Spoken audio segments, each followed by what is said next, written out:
Olá pessoal, eu sou o Flaudísio Andrade e estamos aqui em mais um episódio do DDI Podcast. Estou aqui do meu lado, Felipe Santos. Fala, Felipe. Olá pessoal, sou o Felipe Santos. Estamos gravando mais um episódio para o nosso DDI Podcast. Diferente, divertido e inteligente. E hoje quem estará nos presenteando com a sua ilustre presença é o nosso juiz federal, Dr. Cleiton. E aí, pessoal? Joia? Beleza? Dr. Cleiton, é um enorme prazer ter o senhor aqui com a gente. Me sinto lisonjeado juntamente com o Felipe. Estamos aqui nesse bate-papo e eu espero que seja muito produtivo e a gente possa extrair muita coisa boa daqui. Mas de antemão já queria saber quem é o Dr. Cleiton Ferreira. Eita, já começou assim. É difícil. Deixa eu pensar aqui, né? Bate pronto. Assim, eu posso dizer que o Cleiton eu sempre falo, às vezes, até brincando, um acidente que deu certo, né? Uma coisa que tinha tudo para dar errado, mas com muito esforço, com muito autoconsciência das minhas limitações, do quanto que já cometi erros e ainda vou cometer, né? Da nossa natureza, de pecador, mas essa tentativa de sempre acertar, de se esforçar para continuar evoluindo, né?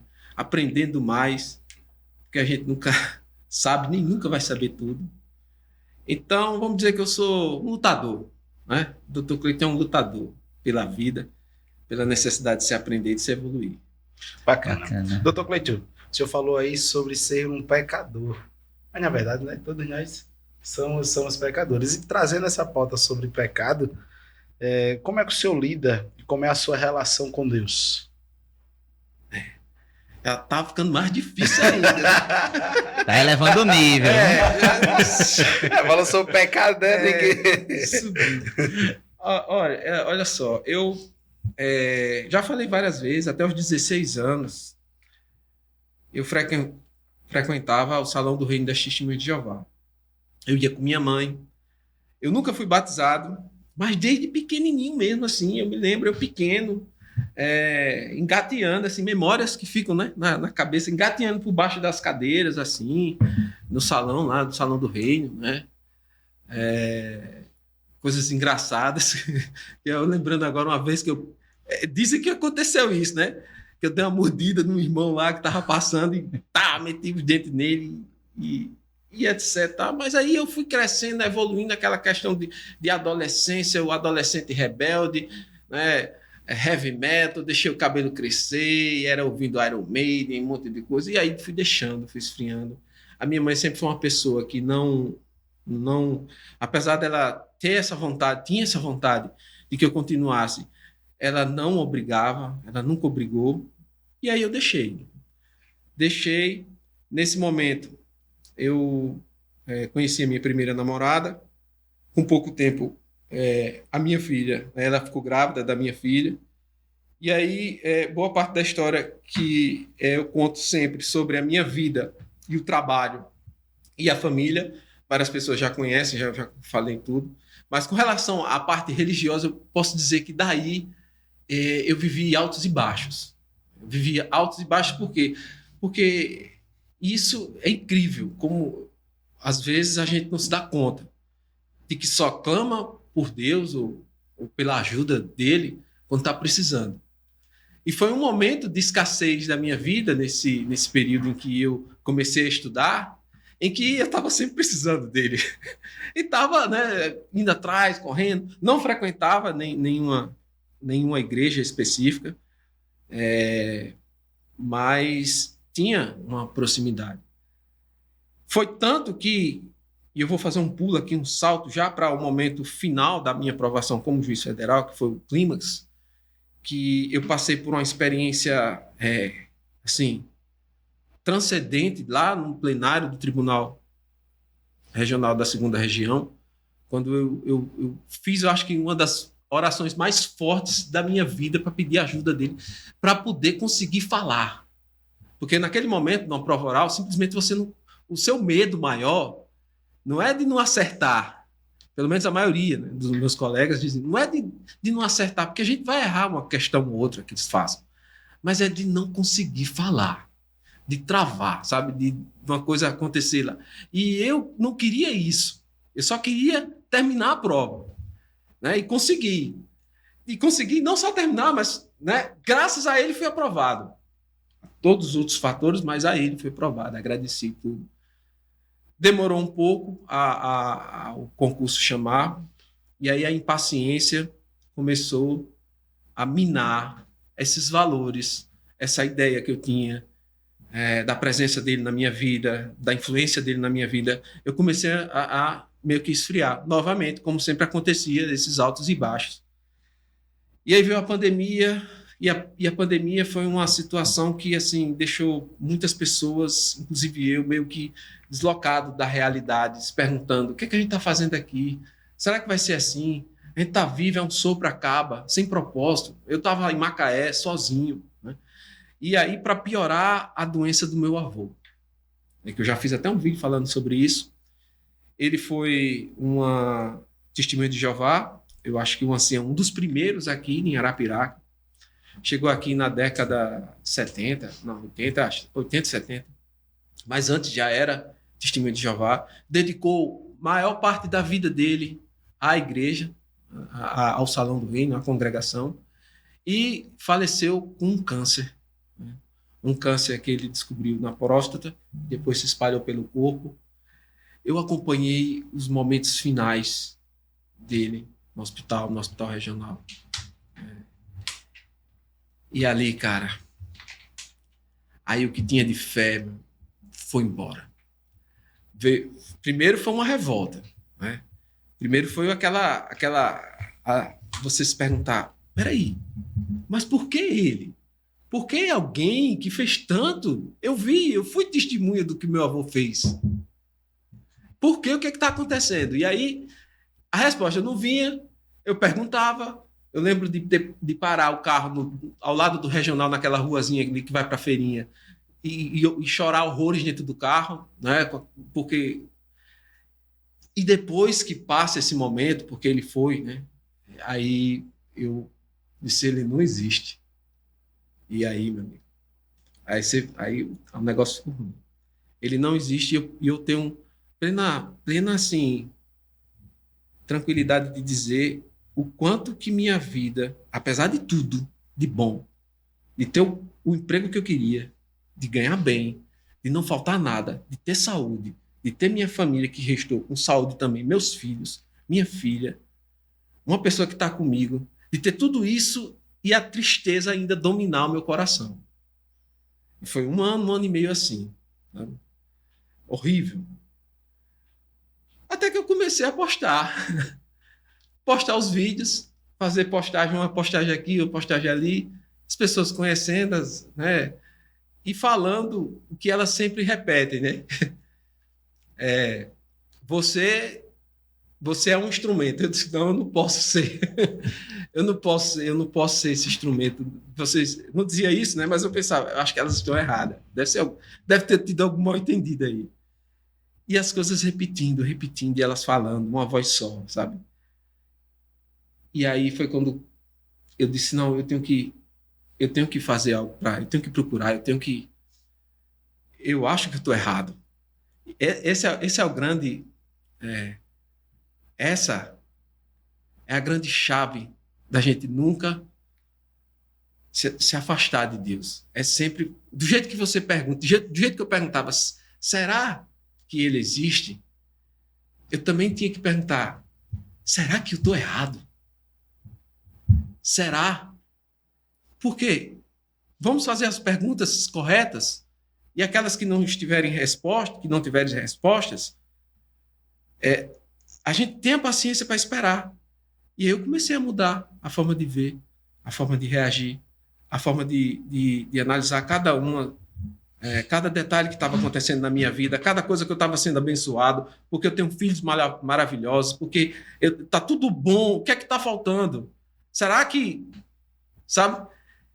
E aí eu comecei a assistir o seriado. Eu fiz o filme, né? Eu fiz até o vídeo do The Chosen. E pronto. Aí a transformação foi completa. Já vinha acompanhando, já vinha. Também a Vitória, a pessoa que não desistiu de mim. Eu tenho muito a agradecer a ela. E hoje eu tenho a tranquilidade de dizer, assim, quantas vezes forem preciso dizer que eu tenho a fé resgatada, eu acredito, eu não tenho medo mais de morrer. Eu fiz um vídeo que eu fui pro médico, aquilo ali era um sintoma disso. Sabe, Claudiz, é um sintoma disso. O medo da existência, de acabar, de deixar, o que vem depois? Não tenho mais, cara. Por algum momento o senhor já teve muito medo da morte? Demais. Sério? Demais, sabe? E deixa eu dizer uma coisa que eu acho interessante. Eu faço um curso de escrita criativa e tem um professor que foi convidado, que ele é de Portugal, e ele disse que ele é ateu, que não acredita. E a coisa que mais perturba ele é essa noção de finitude da vida. Porque quem não tem uma crença, quem não nutre valores espirituais sobre o propósito que a gente tem aqui na Terra, ou o propósito que Deus nos deu aqui na Terra, quem não tem nada disso, quem vive num vácuo, sabe, de espiritualidade, vai pensar o quê? Eu vou morrer e vai acabar. Acaba a esperança junto com a crença. Então, ele falou isso, quando ele estava falando isso, eu ficava pensando assim, meu Deus, me ajuda a ter fé novamente, que eu não posso ficar nessa escuridão. E graças a Deus, graças a um esforço, que a gente tem que ter um esforço, graças à igreja, graças à necessidade de se ter uma religião, eu não sou daqueles que dizem, eu respeito, né? Quem tem gente que fala, né? Eu recebi mensagem, eu sou agnóstico, eu acredito em Deus, em Cristo, mas eu não tenho uma religião. Ok, beleza, mas eu acho que precisa. Eu acho que é preciso você estar num lugar se congregando, principalmente depois da pandemia, porque essa união, assim, essa troca de experiências é muito importante. Eu não consigo decorar os textos bíblicos, mas eu acho que Paulo disse isso. Em algum momento na carta dos Romanos, ou foi carta aos Coríntios. É importante congregar. Congregar. A presença dos irmãos junto, um com o outro ali. Nessa troca de experiência, para que um se console no outro. Você em casa não acontece isso.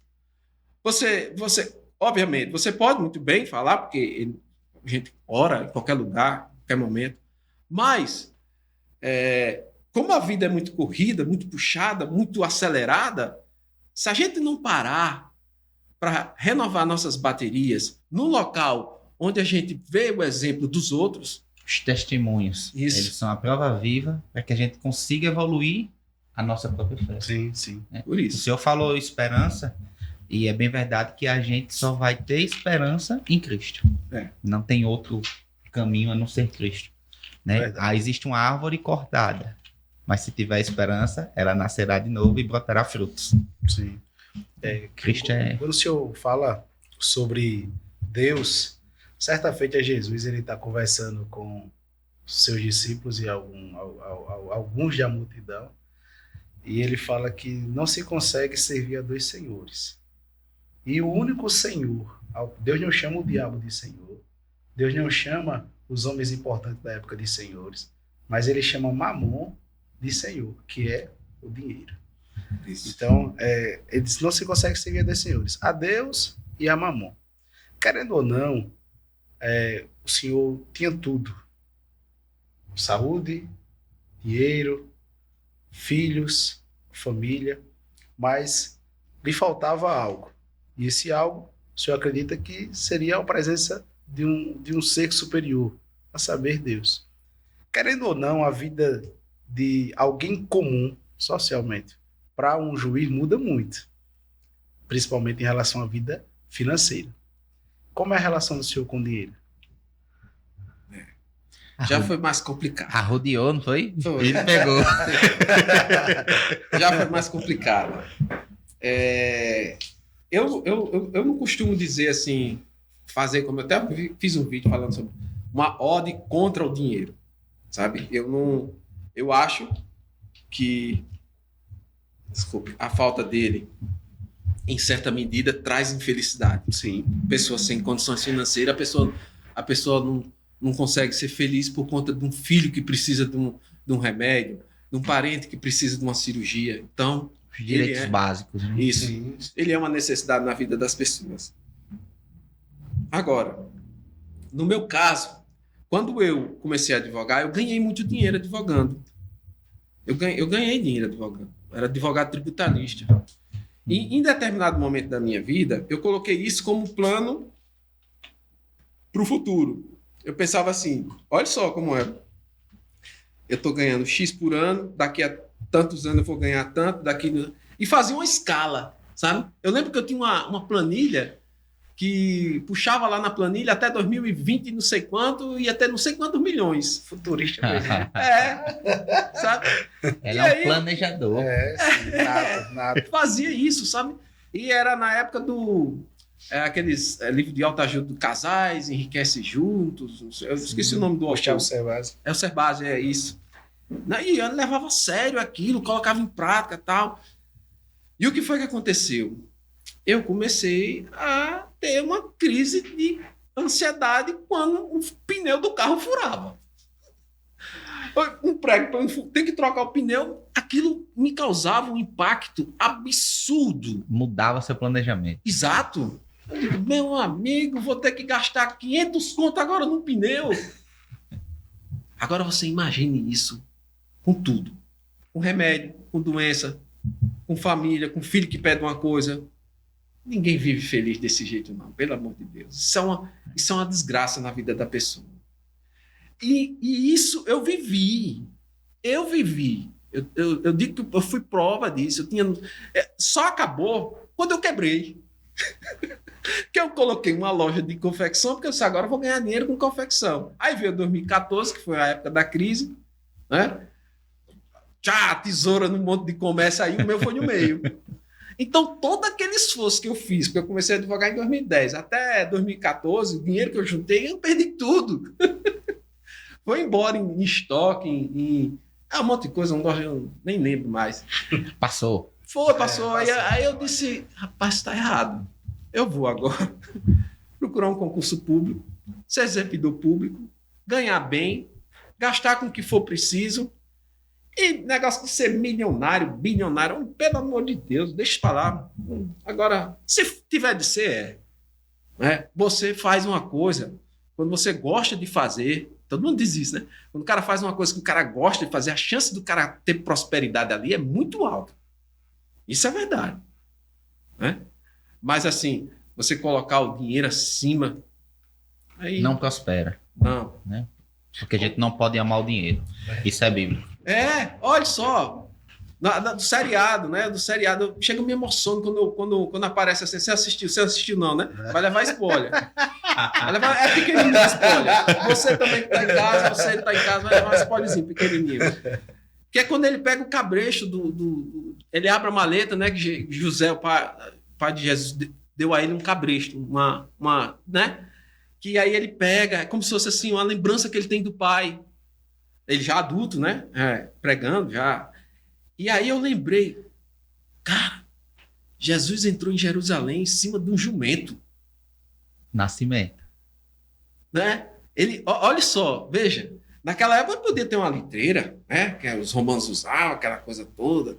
Não. Então, se a gente quer copiar ele, se a gente quer viver uma vida parecida com a dele, logo esse depois vamos dizer que o podcast foi quase um culto. Mas vamos falar, né? Gosto de fazer assim. É interessante, incentiva as pessoas. Mas se a gente quer parecer com ele, quer copiar os passos, quer seguir os mesmos passos, vamos começar por aí, imitando ele no desapego que ele tinha das coisas materiais, porque não faltava nada, e porque mesmo sabendo que ia morrer, que ia sofrer, estava sorrindo o tempo todo, feliz. Claro, naqueles momentos de atribulação, mas a maior parte do tempo ele tinha que passar uma mensagem, e a mensagem para ser recebida do jeito que era de alguém que estava bem, feliz, satisfeito, não faltava nada. Bacana. O senhor viveu e cresceu dentro de uma igreja. O que mudou na concepção do Dr. Cleide Ferreira em relação à religião. O tema religiosidade, o tema religião, o tema igreja, mudou algo? A percepção de antes para a percepção de hoje? Olha, eu não tenho problema nenhum de dizer que eu não volto para o Salão do Reino das Testemunhas de Jeová, para o desgosto da minha mãe, da minha avó, de alguns que também cresceram, meu irmão, porque eu não concordo com algumas coisas. Eu acho que dogmas, a gente tem essa liberdade, então, valor liberdade. Se Deus nos deu, quem são os outros para tirar? Exato. Não é? Então, certos dogmas, certas regras, algo lá que eu não concordo, eu respeito muito, muito, muito, muito. Mas como eu não concordo, eu não me sentiria bem. Assim, é como se fosse assim, eu quero entrar, eu quero participar, aonde eu esteja ali de corpo e alma, coração e espírito completo. Tudo. Agora, eu tenho a maior tranquilidade de dizer, eu comecei a reaprender. Sabe? Quando eu brinco assim, eu queria decorar os textos bíblicos. Realmente eu não decoro, porque eu não estudava e nunca estudei. Estou começando agora. Então, estou começando agora a ir para a igreja, vou com a Vitória, a gente vai para a adoração, vou para quem convidar, eu vou também. Eu gosto de ouvir. Devendo uma visita. Vou sim. Vou.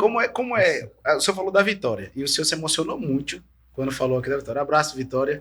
Queremos você aqui para falar sobre a conquista do coração desse homem. Não, porque eu fico emocionado mesmo quando falou da Vitória. Ela acreditou nele. Não, acreditou, apostou todas as fichas, né? Como é, querendo ou não, uma crença que o senhor nasceu e hoje a Vitória ela é adepta do catolicismo. Isso. Ela participa do catolicismo. O senhor até falou que ela sempre frequenta e tal. Como é? Quase uma beata. Como é viver com Vitória totalmente diferente do seu costume. Em relação, vamos lá, acreditamos que após pelo menos eu penso assim também, abraço para minha esposa Érica, Gabriele e Ravi, meus filhos, eu acredito muito no sim após o matrimônio, né? E até que a morte os separe. Querendo ou não, o senhor acha que futuramente não pode haver uma divergência ou algum entrave na criação dos filhos pelo fato do senhor ter nascido em uma crença, hoje Vitória de outra, e como é a criação dos filhos? Como é que o senhor lida com essa situação? Alguém já perguntou? Como é? Não. Tá ficando cada vez mais difícil.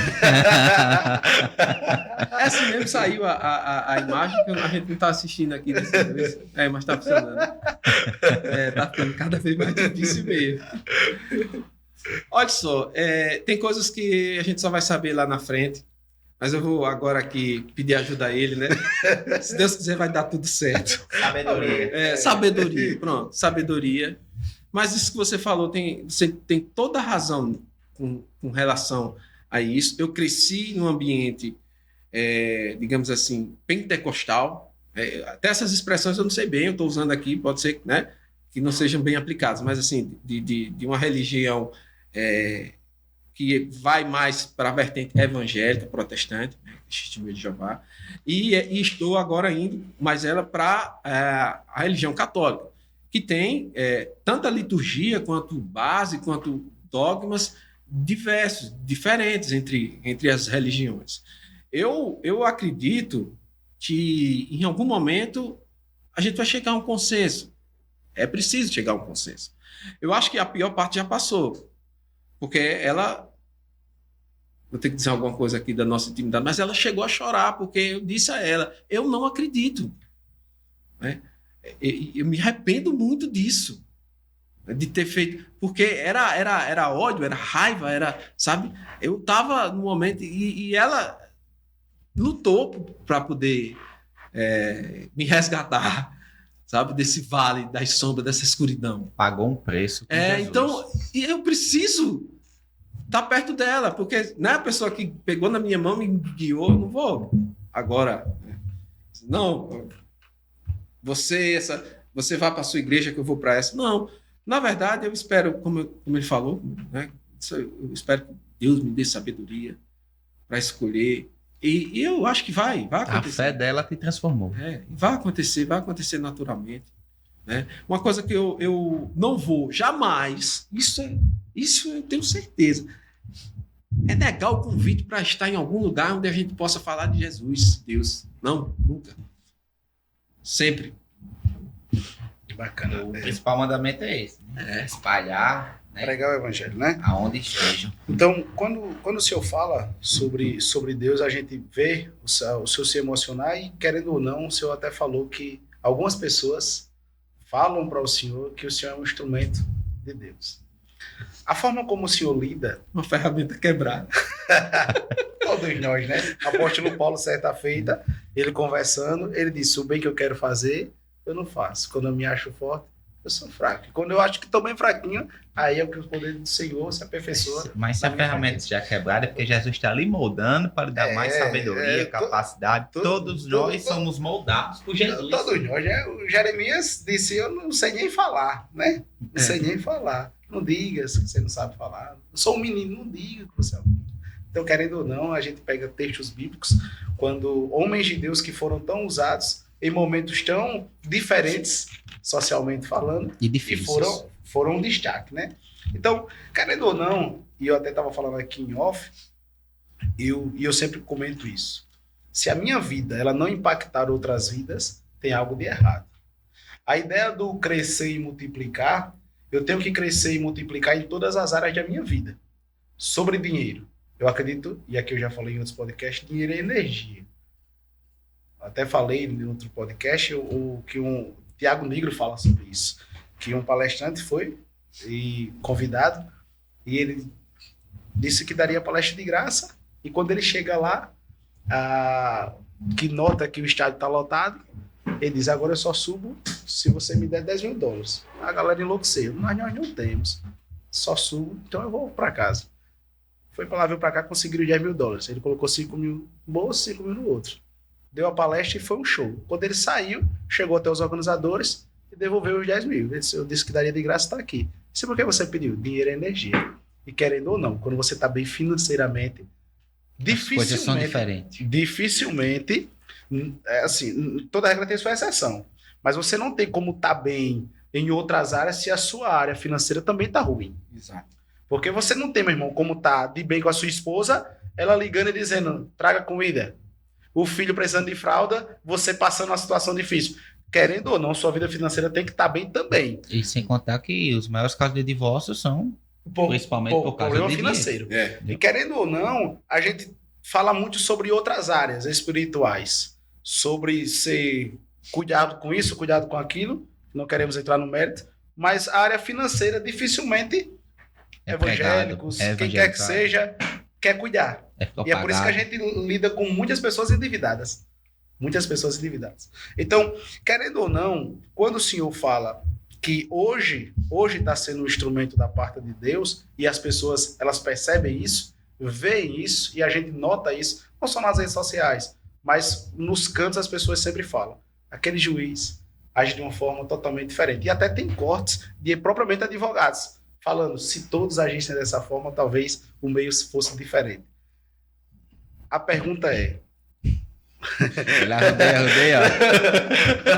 A pergunta é, em relação a essa forma como o Senhor conduz audiências, lida com pessoas, porque, na verdade, o Senhor não pede para que as pessoas subam ao seu nível, mas o Senhor desce ao nível das pessoas que ali estão. Eu ouvi algo muito interessante e participei de um seminário e o palestrante, não me recordo agora o nome dele, e ele dizia, quando você for falar com seu filho, não pegue ele e levante para falar com ele nos olhos. Se ajoelhe e fala no olho dele.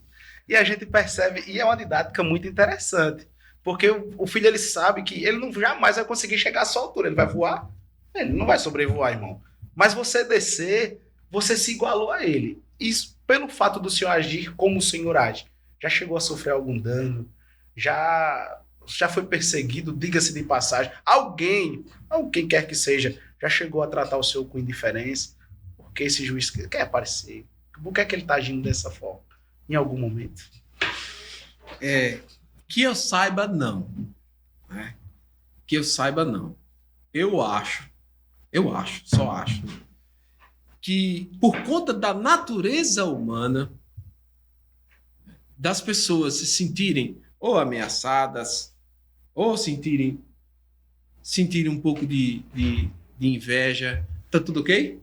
Tá. Ou sentirem um pouco de inveja, ou se sentirem ameaçadas, né? Ou da posição de poder, alguma coisa assim, não sei. Ou até também da tradição, né? Ameaças da tradição. Já que a gente já falou tanto de religião, a gente sabe, né? As religiões, você sabe bem, né, disso, as religiões tradicionalistas, fundamentalistas, qual o maior medo que elas têm de alguém que faz alguma coisa diferente?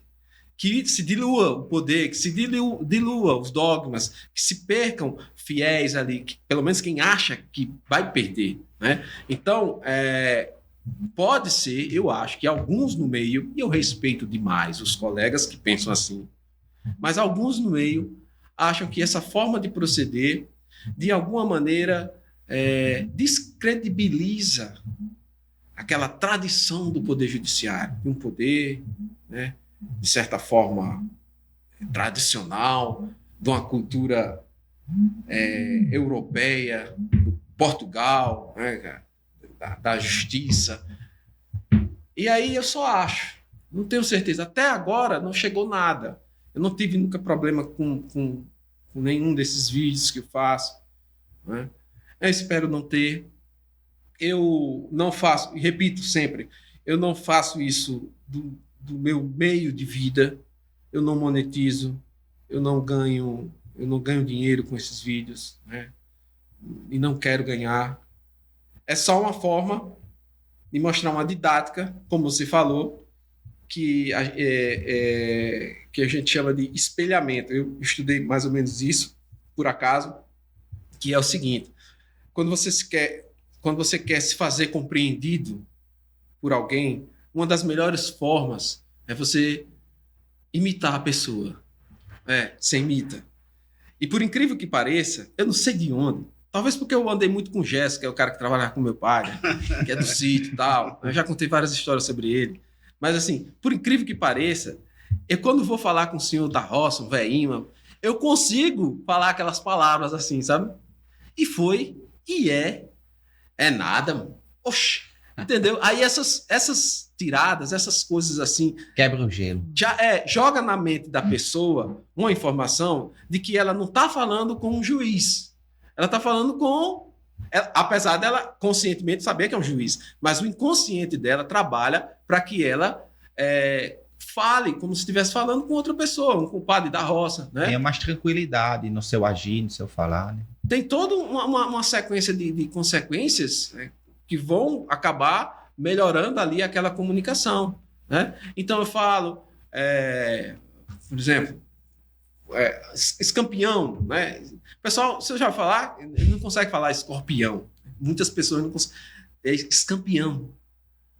As tiradinhas. E foi, e é nada. Oxi, entendeu? Isso aí, eu acabo... erros gramaticais. Né? O último vídeo será que nós tudo vai viver esse tempo todo? Né? Será que nós tudo? Eu falo na audiência. Então isso aproxima. Sim. A pessoa não vai dizer assim, eita, o inconsciente dela vai ajudar a ela falar a história dela. Por que é que eu preciso? Eu preciso de um contador de histórias na minha frente ali, depondo. Eu preciso de uma pessoa, e todos nós, porque contar história é da natureza humana. A gente cresce contando história, né? E eu preciso dessa pessoa ali. Porque a história dela, contada por ela, é a melhor prova que existe e que pode ser utilizada numa sentença para que ela tenha o direito dela.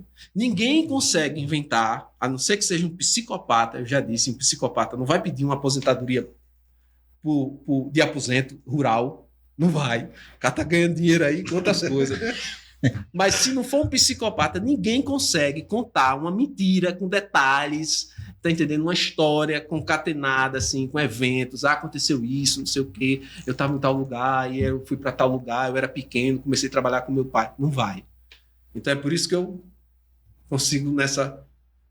Né?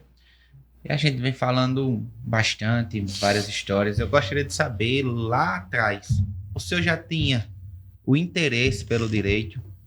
O senhor tinha o sonho de ser juiz? E como é a realidade agora? O senhor indo trabalhar, as pessoas relatando para o senhor. Eu assisto bastante seus vídeos. Vejo, ora o senhor emocionado, ora o senhor alegre, e ora o senhor fazendo exatamente isso que o senhor faz. Como foi isso? Me conte mais. Chama a testemunha. Como é todo esse cotidiano hoje? Para o senhor, que hoje é bem mais maduro e tem agora toda uma trajetória de experiência de vida. Eu vou ter que voltar a falar um pouco. Eu já falei, mas alguém pode ser que nunca tenha ouvido falar da minha boca, que eu era o pior aluno de português da escola. É mesmo. O pior. Várias vezes já falei isso. O professor de português está triste. Não, fica à vontade aí. Né? Cara, um professor pô, de redação lá, já falei várias vezes, mas eu gosto de falar, era o Porfírio. Porfírio era o Já senhor. ouvi falar. Já ouvi falar? Ele era examinador da... Qual é a banca que faz os vestibulares da UFAL? Copev. Aí ele era examinador da Copev. E aí ele parou de ser examinador e começou a ensinar redação. Na época a gente fazia... a galera fazia matéria isolada, ele era um dos professores de redação. E ele era um senhor já de idade, faleceu, né? Ele tinha diabetes, às vezes aparecia com os machucados assim. A gente sabia que ele tinha a vista um pouco baixa, um olho baixinho assim, uma voz grave, uma pesada assim. Falava uma papada. Aí olhava para mim, meu filho, só se arrancar a sua cabeça e colocar outra no lugar, você vai conseguir terminar uma redação. Misericórdia. Aí, na frente de todo mundo, cara. Aí só traumatizou. Eu olhava assim pra ele. Aí o povo ria, uns ficavam com vergonha, um outro maloqueiro lá, né? E aí eu ficava assim, então, poxa, e agora? O que é que eu faço? Então, nunca foi uma coisa assim que eu pensei direito, porque direito, para mim, eu associava direito a ser bom em português, né? Mas eu gostava de cinema, eu queria ser cineasta, eu tinha uma câmera dessas assim que eu filmava filme na casa da minha avó com meus primos. Eu era o diretor e o vilão toda vez, né? Porque ninguém queria morrer no final, os primos não queriam morrer, né? Aí eu digo, o vilão... não, tá bom. Mas assim, eu sempre... eu nunca tive essa ideia de fazer direito nessa época da vida, por conta disso, dessas limitações minhas a respeito da matéria de português. Foram as circunstâncias de morar numa cidade como Arapiraca, que só tinha a oferecer direito particular, né? Tinha na UNEAL, era Funesa. Era Funesa. Que hoje é o NEAL. O NEAL, Tinha biologia, tinha outras... Tinha a parte, né? Português. Português. Eu até fiz biologia alguns meses, mas ao invés de ir para a faculdade, ia ali para Praça Marques, jogar fliperama, aquele fliperama que... Fliperama, senta! Era The King of Fighters lá, jogava, botava as fichas, aí passava a noite todinha jogando, E minha mãe pensando que eu tava na faculdade. Que esculhambação. Aí é um acidente, cara. Eu chegar onde eu cheguei hoje foi um acidente das circunstâncias. É por isso que eu digo direto para todo mundo, olha, não existe uma receita que vai dizer assim, essa pessoa que nasceu aqui, desse jeito, assim, vai chegar lá. Não. Eu não vou dizer que qualquer um pode, porque a gente sabe que, infelizmente, não é qualquer um que pode, né? Mas eu sou prova viva de que coisas estranhas, né, podem acabar dando um fruto assim, um juiz federal, um grande advogado também, né, que a gente sabe, eu queria ser advogado, assim, um médico, uma pessoa, né, então Eu não consigo responder essa pergunta a você, assim, dizer o que se eu sabia que ia chegar aqui, não, eu respondo que não. Mas como foi que também não sei. Bacana, bacana. Pessoal, nós estamos conversando aqui com o Dr. Cleiton, estamos aqui conversando com o Felipe, batendo esse papo legal, e nós queremos agradecer a você que é nosso patrocinador, nosso ajudador. Continue investindo nesse projeto para que a gente possa ir ainda mais longe, trazer ainda melhores convidados, que possamos trazer muitas informações e produtos de qualidade, informação de qualidade para vocês. Valeu? Dr. Cleiton Ferreira, dentre tantas audiências, tantos casos, um fato curioso que o senhor teve na sua carreira. Tem um caso que na época que eu era advogado, que eu lembrando a pessoa começa a rir, mas foi um processo numa prefeitura aí, não posso dizer a prefeitura, nem a juíza, mas essa juíza na época, ela era braba. É braba, meu amigo. Valente de pegar o cara que tivesse na... E assim, naquela época, faz tempo isso, sabe? Eu estava começando a advogar. Tinha que ser, porque o ambiente era muito carregado de homens. Então, assim, ela se ela baixasse a bola, os caras, sabe, cercavam, né? E aí, a audiência era de um caso de uma prefeitura que o prefeito criou um bocado de cargo de comissão, e o cara ia até o banco, fazia um empréstimo consignado, pegava, sacava e pegava o dinheiro e dava uma parte ao prefeito. Era funcionário fantasma que fazia empréstimo consignado, né? E aí eu era advogado de um deles lá, né, do pessoal. O que aconteceu? Chegou um cidadão que ele testemunha, não era réu não, era testemunha, porque assim, não tinha como colocar como réis todas as pessoas que foram funcionários fantasmas, mas algumas foram arroladas. Eram muitos. Aí ele sentou lá, bem tranquilo, aí disse, vou botar, ela começou a perguntar. E ela começou a perguntar, e o cara disse que pegou o dinheiro e gastou. Todo mundo disse que deu dinheiro, ele disse que não, gastei.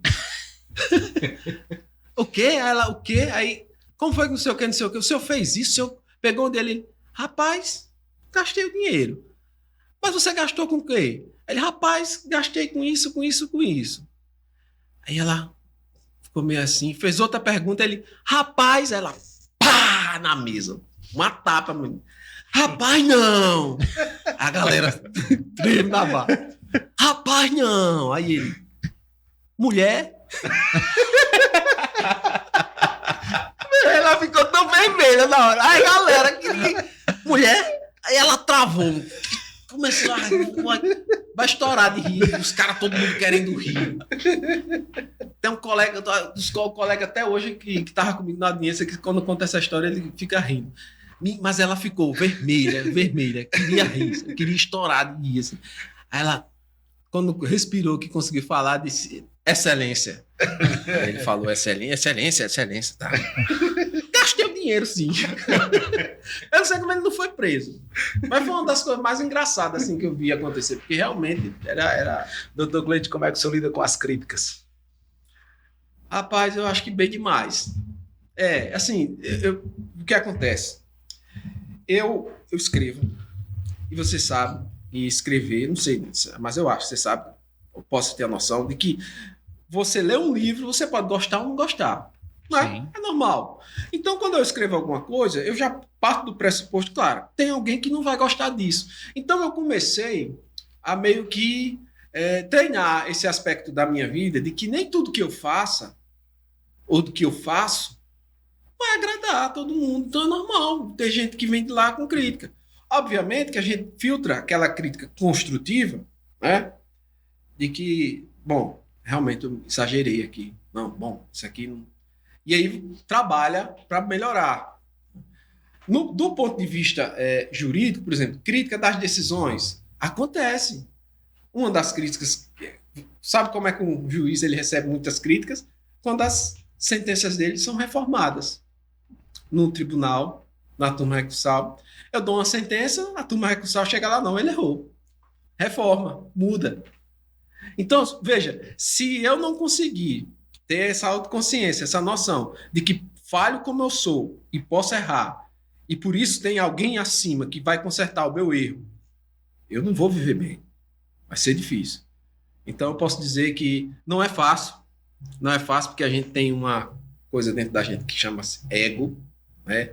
Autoestima, que às vezes quando a gente não controla se torna arrogância, e aí quando extrapola para a arrogância, a crítica vem e o cara, sabe, dá uma tapa nela, não sei o que e tal.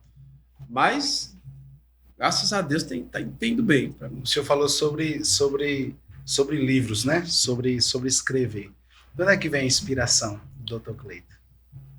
Cara, não sei dizer. Eu acho que da minha infância, sabe? Da minha infância, da minha inquietude, do que eu já li, dos filmes que eu assisti, dessa mente inquieta, assim, de fazer, sabe, correlações, de querer encontrar respostas, da vontade de contar uma história.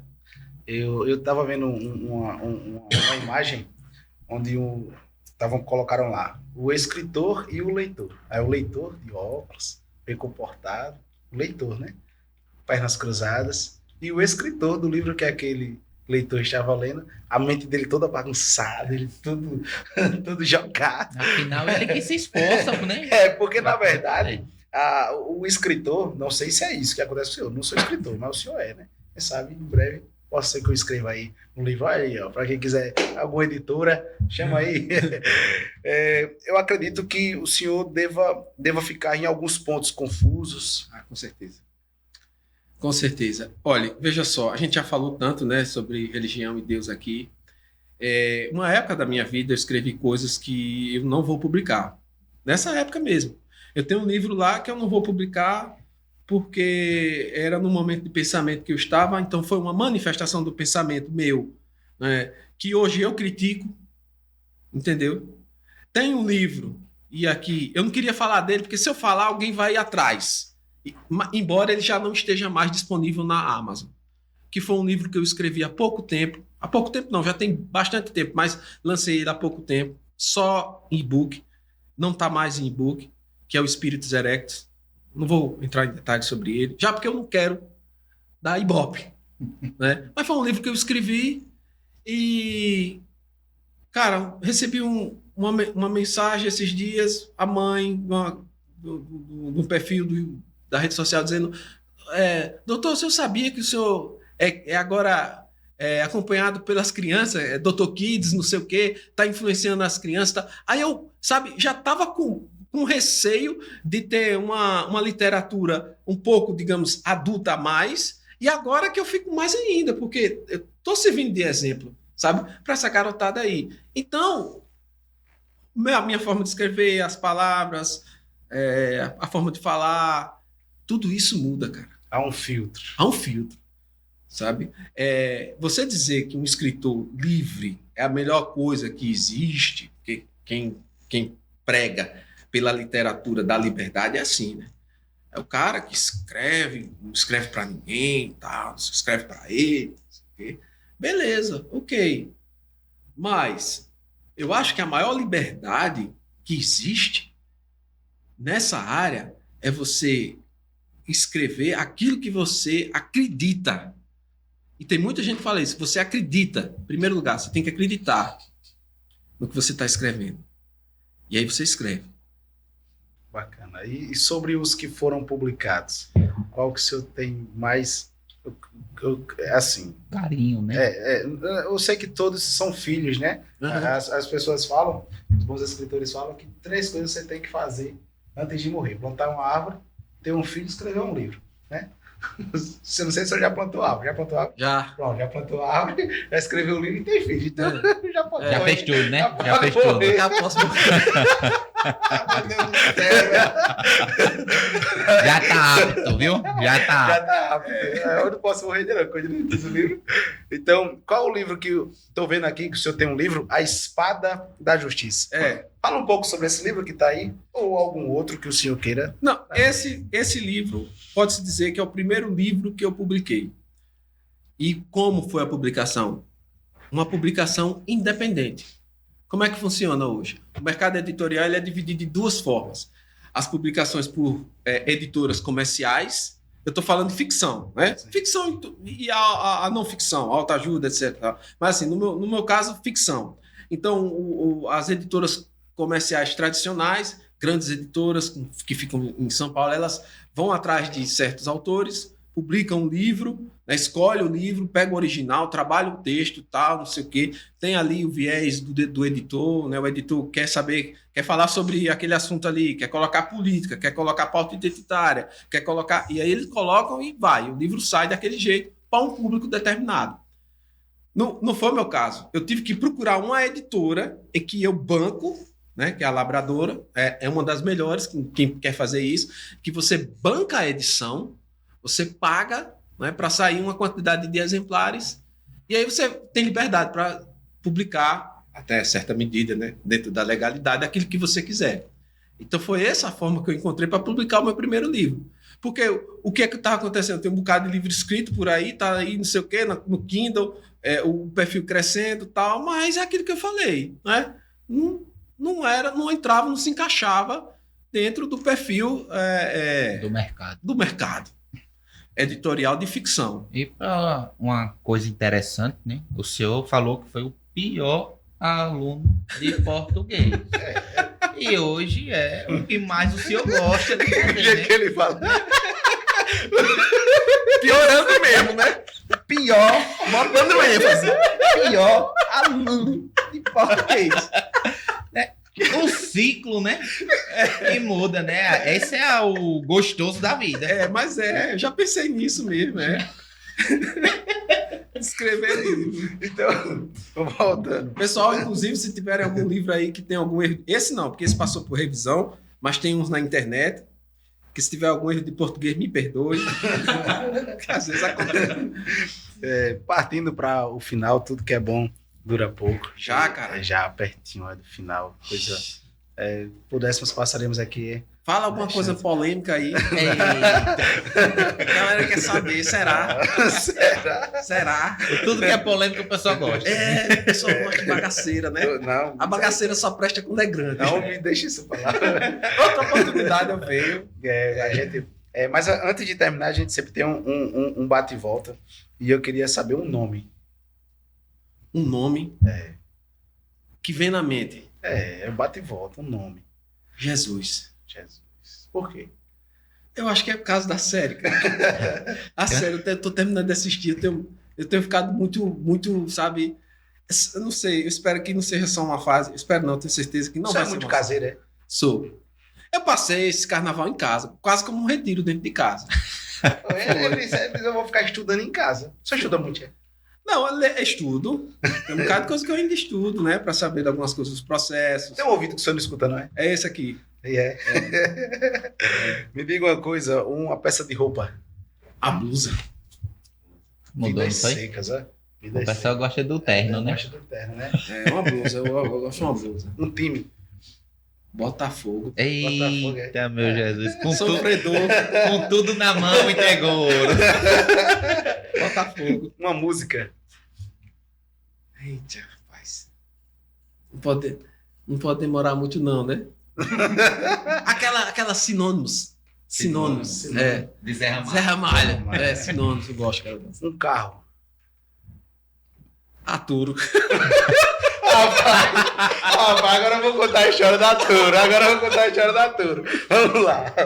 Todas as vezes eu vi esse homem. Quer dizer, esse homem não. Um carro. E eu achava que o carro era dele. O carro azul.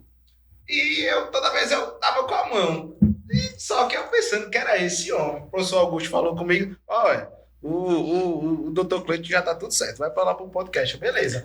Aí eu achando que era com ele. Daqui a pouco eu falando com eles. Toda vez o senhor passa por mim. Na Toro azul. Ele, oxe, a minha Toro é branca. A Toro pro azul do meu pai. Eu conversando com o pai dele, achando que era ele. Eu acho que ele buzinava, né? Buzinava. Toda E a gente fazendo churrasquinho lá, e aí eu dizia pros camaradas, olha, ali é o juiz. Meu pai é resenha. Abraço para o senhor Juscelio, queremos o senhor aqui, viu? Para falar um pouco sobre a vida de um marceneiro de sucesso, né? De Arapiraca. Ele tem história, 50 anos de história. Um livro. A Espada da Justiça. Aí tá certo. Uma cor. Branca. Eu ia dizer do Valo Branco. Por quê? Não, por causa da touro branca, né? Mas é o branco, eu gosto muito do branco. Um lugar. Arapiraca. Aí tá certo. Tatu no braço foi? Foi, eu tava no Rio de Janeiro, dei uma saudade danada daqui. Isso que o cara diz assim, como é que tu tem saudade de Arapiraca, hein? Doeu muito fazer essa tatuagem. Não, eu só me arrependi na mesma hora por alguns minutos, mas porque foi a primeira tatuagem que eu fiz, né, na vida. Aí todo mundo disse que se arrepende, a pessoa dá uma leve arrependimento. Mas depois passou e agora tá aqui. E, É massa. quando os pais viram, foi que disseram. Eu já tinha 40 anos, cara. Não, sim, mas querendo ou não, o filho nunca cresce para o A pai. minha avó achou ruim. Meu filho, por que você se desenhou no braço? Como é que sai isso? Se lavar, sai. Ei, E depois dessas, deu vontade de fazer outras? Pô, aí eu fiz o mapa meio de Arapiraca, aí fiz esse cacto aqui, né, com essa alçada de boi e um chapéu do Luiz Gonzaga, né? O pessoal disse que é do Lampião, não. Eu não gosto de Lampião. Eu conheço a história, né? Tem um livro que eu falo sobre isso, né? Uma ficção. Então, me afaste dele. Mas eu gosto de Luiz Gonzaga, que tem, né? O chapéu de couro e tal, não sei o quê. E o cacto e o seco do sertão, que representa a nossa vida tão sofrida que é daqui, né? Do nosso Nordeste. Mas vai fechar o braço? Vou. Tô esperando ele crescer mais um pouquinho. Acabou Aí poder fazer, né? Bacana. Dr. Cleiton, considerações finais. Estou muito feliz de ter vindo para cá, conversar com vocês. É uma pena que tenha sido pouco tempo, mas eu vou vir novamente. Certo? Em outra oportunidade que eu tiver tempo, eu venho. Muito assunto. Será uma honra. A gente vai deixar as polêmicas para depois. É. Você não perde por esperar. Um segundo episódio. É. Bacana. Muito obrigado, Dr. Cleiton, pelo senhor ter aceitado nosso convite.